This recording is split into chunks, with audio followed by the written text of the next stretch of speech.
이렇게 말씀하시고 있습니다. 하나님께서는 우리를 만드신 분이세요.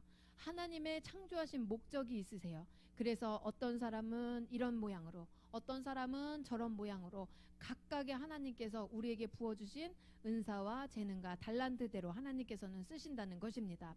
우리를 하나님의 그릇으로 만드셨어요. 토기장이를 그 하나님, 또 우리를 그릇이라고, 진흙 한 덩이 같이 보잘것 없지만 하나님께서는 우리를 귀 쓸 그릇, 또 하나님께서 흔히 즐겨 쓰는 그릇으로 만들었다는 것입니다. 그러면 내가 생각할 때는 나는 이런 모양이 내가 원하지 않습니다 하는 그런 기도의 제목이 나올 때도 있어요. 내가 나를 볼 때에 원치 않을 때가 있죠. 그런데 하나님께서는 이미 이전부터 나를 그렇게 쓰려고 만드셨다는 거예요. 자, 그래서 하나님에 대해서 우리가 오해하는 것이 있는데, 하나님 앞에 우리가 지은 모습 그대로 나아가는 것이 아니라, 하나님 나는 이렇게 쓰임받기를 원합니다 라고 말할 때에 하나님께서는 그것이 하나님의 뜻에 맞지 않는다는 것이에요. 하나님은 우리가 생각하는 그런 상대적인 존재, 우리가 하나님을 상대해서 이렇게 하는 것이 아니라 절대적인 분이시라는 것입니다. 그래서 하나님께서는 태초부터 우리를 향하신, 세상을 향하신 하나님의 예정과 뜻이 있으십니다. 사람들은 자기가 원하는 대로 뜻을 바꿀 수도 있고, 또 조정을 할 수도 있고, 안 할 수도 있습니다.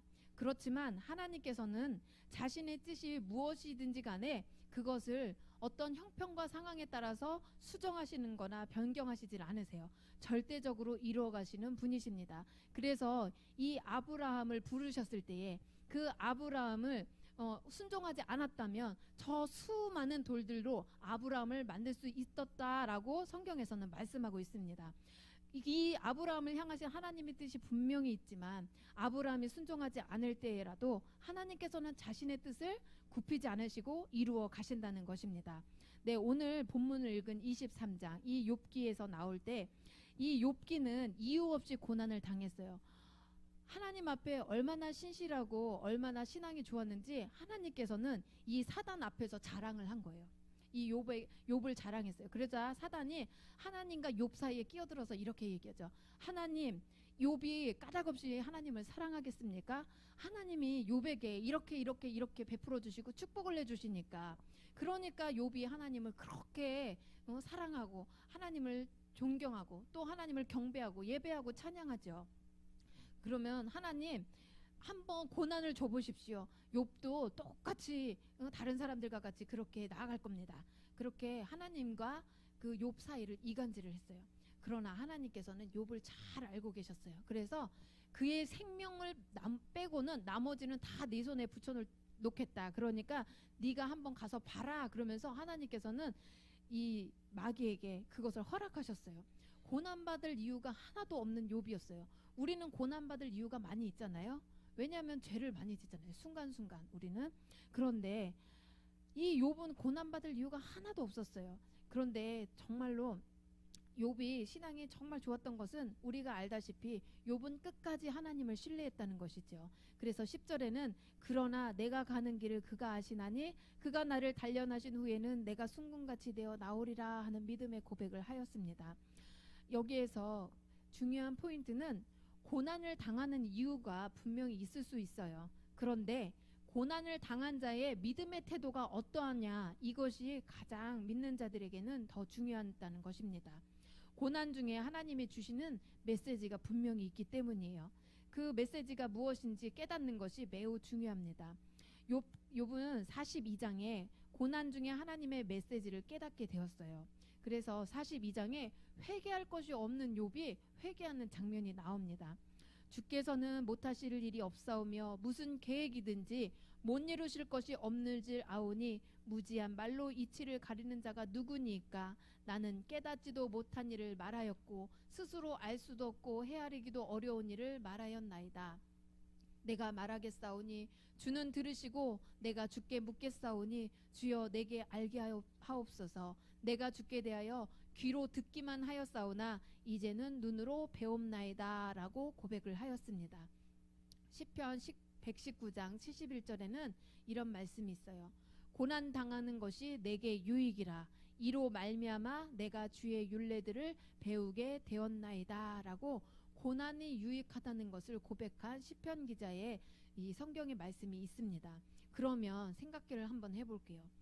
우리는 고난이 닥칠 때에 신앙인이라면 이 고난의 파도를 넘어야 한다는 것을 누구나 다 알고 있고 또 그렇게 하기를 원하고 있습니다. 고난의 위기가 닥칠 때 이기기 위해서 과연 우리는 어떻게 해야 할 것이며 무엇을 해야 되는가요? 자, 고난이 왔을 때 대부분의 반응은 원망하거나 불평하거나 때로는 다른 사람을 험담하거나 이러한 일들을 비일비재하게 우리는 볼 수가 있습니다. 또 나 자신에게도 그런 일들을 많이 볼 수가 있죠. 첫 번째로 고난이 닥칠 때에 우리는 원망하거나 불평하거나 험담하는 말을 하지 말아야겠습니다. 정확하지 않는 것을 자기 생각으로 범죄하기 때문입니다. 이것은 이 욥기서에 나온 세 친구들의 모습과 똑같죠. 욥이 고난을 당하는데 하루아침에 자녀들이 다 죽고 아내는 욥을 하나님을 저주하고 너도 당신도 죽으세요 하면서 집을 나가버렸어요. 그리고 갑자기 그날 하루에 도둑이 들어가지고 모든 소유를 다 이렇게 빼앗기게 되었습니다. 하루아침에 길바닥에 나앉게 되었고 그렇게 나앉은 것뿐만이 아니라 온 몸에 피부병이 악창이 나가지고 돌로 긁어야만이 그 가려움증을 해결할 수 있는 그런 비참한 처지에 놓인 욥입니다. 이 욥에게 세 친구들이 친한 친구들이 있는데 와서 말하는 것을 가만히 들어보면 이 친구들이 추측하는 말은 욥, 이 고난은 하나님 앞에 네가 범죄를 했기 때문이야. 죄를 지었기 때문에 이 고난이 너에게 온 거야 하면서 세 친구들은 돌아가면서 그런 타당한 이유를 자기의 소견대로 욥에게 말합니다. 이 말을 들을 때 욥의 마음은 어땠을까요? 마음을 찢고 또 철저하게 하나님의 뜻이 무엇인지를 하나님께서 왜 응답하지를 않으시고 자기 자신의 기도를 듣지 않으신지 좌로나 우로나 찾아도 하나님께서는 응답하지 않으신다고 그렇게 욥은 아주 친구들의 그 대답에 고통을 더 받았어요. 그래서 이 세 명의 친구들에게 너희의 말은 나에게 재난을 가져오는구나 라고도 대답을 했죠. 그런데 고난을 당했을 때 고난을 통과하는 첫 번째 단계는 이 고난에 대해서 원망하고 불평하고 주저앉는 것이 아니라 과연 하나님의 뜻이 무엇일까 하면서 자기의 생각을 정리하고 하나님의 뜻에 초점을 맞추는 것입니다. 그리고 나에게 깨닫고자 하는 하나님의 메시지는 무엇인가 자꾸 집중을 하게 되면 욥과 같이 6장 10절에 그러할지라도 내가 오히려 위로를 받고 그칠 줄 모르는 고통 가운데서도 기뻐하는 것은 내가 거룩하신 이의 말씀을 거역하지 아니하였음이니라 이렇게 고백하고 있어요. 오직 위로를 받을 수 있었던 이유는 하나님을 믿기 때문에 자신의 뜻대로 하고 싶은 것을 그 죄를 짓지 않았다고 하나님 앞에 고백을 하는 거예요. 우리가 고난이 왔을 때는 하나님을 원망하게 되고 그 고난을 오게 하는 그 원인이 되는 사건이나 또 그 사람이나 그 원망하고 불평하게 되지 않아요? 그런데 욥은 그러할지라도 하나님 앞에 입술로 범죄하지 않고 도대체 이 일은 왜 일어났을까? 고난의 이유가 무엇일까? 왜 하나님은 이런 일을 나에게 주셨을까? 하면서 하나님 앞에 죄를 짓지 않고 그분의 뜻을 구하였습니다. 욥의 이런 첫 번째 고난이 닥칠 때 위기를 이길 수 있는 첫 번째 단계는 원망과 불평으로부터 독립하는 것입니다. 이것을 끊어버리는 것입니다. 두 번째로 원망하고 불평하지 않고 나서는 낙심하지 말아야겠습니다.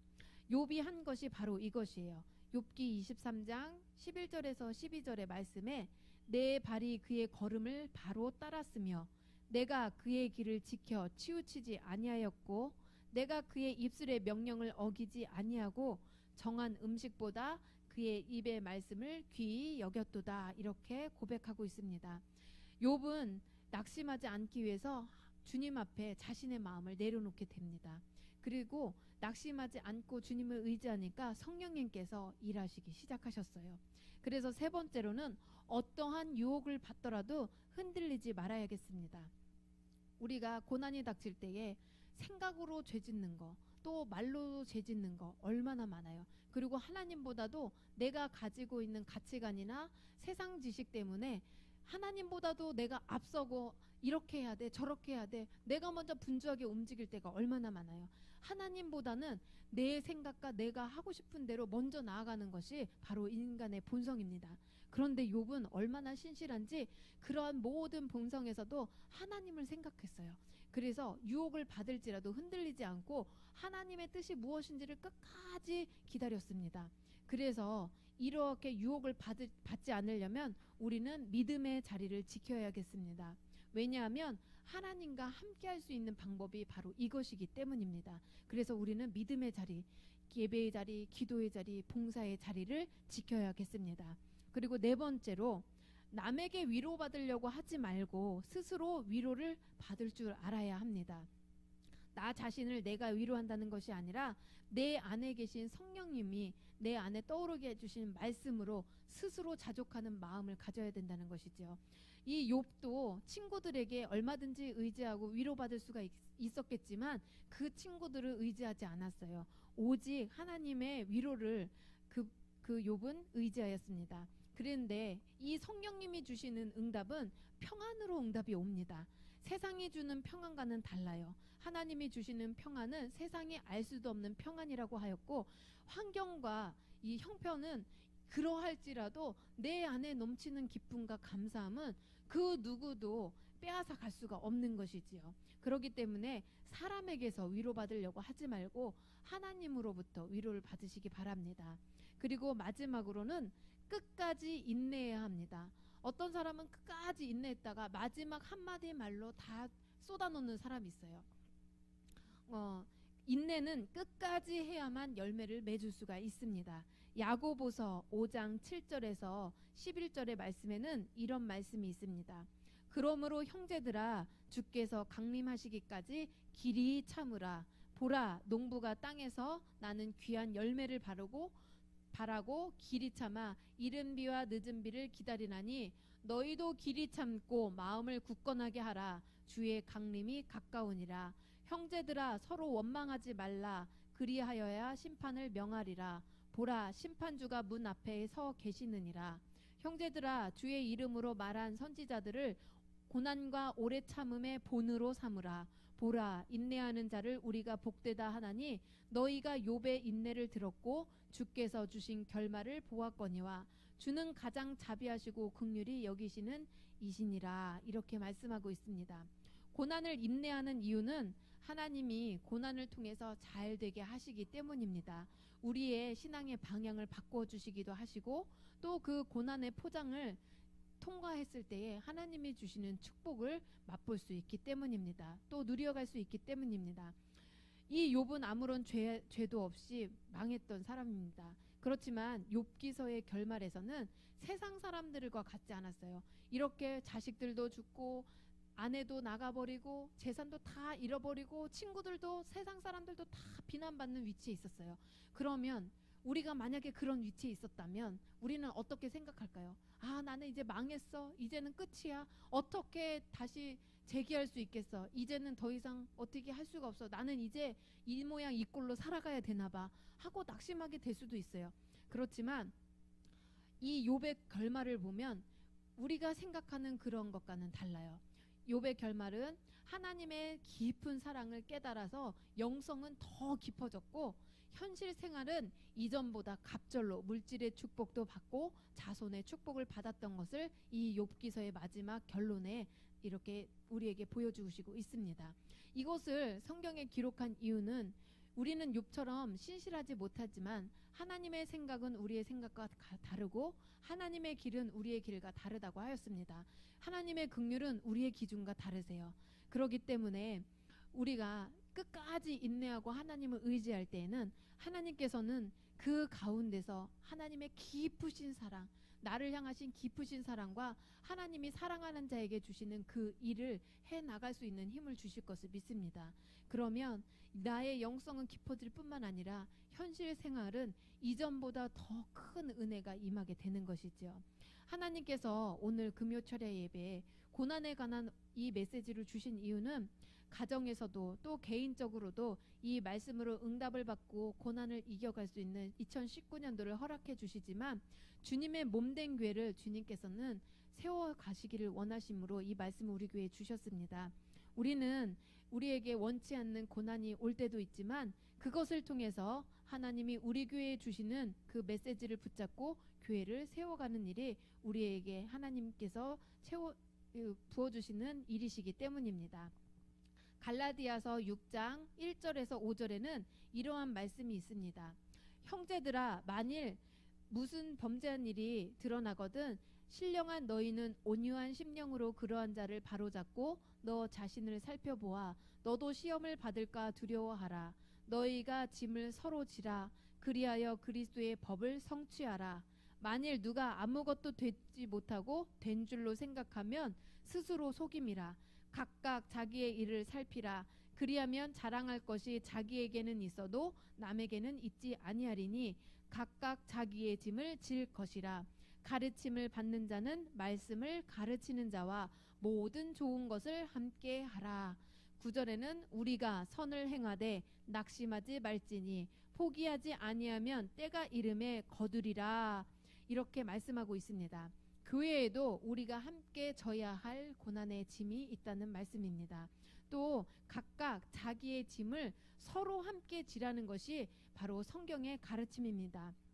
고난도 함께 견디라는 것입니다. 자기만 그 십자가를 지는 것이 아니라 각각 서로 함께 지라고 말씀을 하고 계십니다. 짐을 그러면 서로 지게 되면 어떻게 되나요? 갈라디아서 6장 2절에는 이렇게 제가 아까 말씀을 읽어드린 것처럼 그리스도의 법을 성취하게 된다고 성경에서는 분명히 말씀하고 있습니다. 그렇기 때문에 함께하는 공동체는 교회에서 매우 중요합니다. 누구 한 사람이 일을 다 하고 이 한 사람을 위해 한 사람 때문에 교회가 좌지우지 된다면 이것은 균형 잡히지 못하고 건강하지 못한 교회일 것입니다. 성경에서 아까 말씀드린 것처럼 각각 남에게는 없는 자랑할 것이 나에게는 있다고 하였습니다. 이것이 바로 하나님께서 그 사람에게만 특별히 주신 은사와 달란트와 비전, 재능입니다. 이것을 사용해서 하나님께서는 교회의 짐을 각각 지라고 하셨습니다. 또 함께 지라고 말씀하셨습니다. 한 사람이 그 짐을 지지 않는다면 다른 사람들이 익숙하지 않는 그 일을 행함으로 말미암아 교회는 조금 더 어려우고 조금 더 하나님의 일을 이루어가는데 더디게 되겠지요. 2019년도 하나님을 믿고 열심을 가진 우리에게도 욕과 비교할 수는 없지만 고난이 오게 되어 있습니다. 이 세상을 살아가는 동안에는 누구든지 다 육체를 있는 동안에 고난을 가지고 있어요. 고난을 당할 때에 우리는 언제 어디서나 그리스도인으로서 믿음의 자세 잊지 마시길 바랍니다. 이것을 통해 하나님께서 주시는 메시지를 깨닫고 또 마귀가 주는 원망이나 불평, 험담을 하지 말고 하나님께서 우리의 인생을 이끌어 가실 수 있도록 끝까지 참고 인내하며 그 열매를 얻되 풍성히 얻을 때까지 인내하시기를 바랍니다. 주님도 우리에게 인내하시는 모습을 보여주셨어요. 순종하셨어요. 죽기까지 순종하시고 또 하나님은 그 전에 하나뿐인 그 아들을 자신을 대적하는 죄인인 우리를 위해서 그 아들을 보내주셨습니다. 하나님의 하나뿐인 아들, 그 아들의 생명값으로 우리를 사셨기 때문에 우리를 아무렇게나 마음대로 살도록 내버려 두지 않으세요. 우리를 구원하시고 또 구원하신 우리를 통하여서 하나님의 예정하시고 작정하신 뜻을 이루어 가실 것입니다. 우리는 예수님의 피값입니다. 그 피값을 값을 매길 수가 있나요? 예수님은 하나님이세요. 그렇기 때문에 그 흘리신 피의 값은 매길 수가 없습니다. 그렇기 때문에 우리 한 사람 한 사람 구원받은 사람은 정말로 귀한 사람입니다. 우리를 통해서 하나님은 자신의 작정하신 뜻을 예정하신 뜻을 반드시 이루어 가실 것입니다. 그때에 하나님 왜 나한테는 이런 일을 시키십니까? 토기가 토기장에게 반문할 수 없는 것처럼 하나님 앞에 투덜대지 마시고 각각 자기의 짐을 지고 주님의 몸된 교회를 세워가시는 기둥 되시기 바랍니다.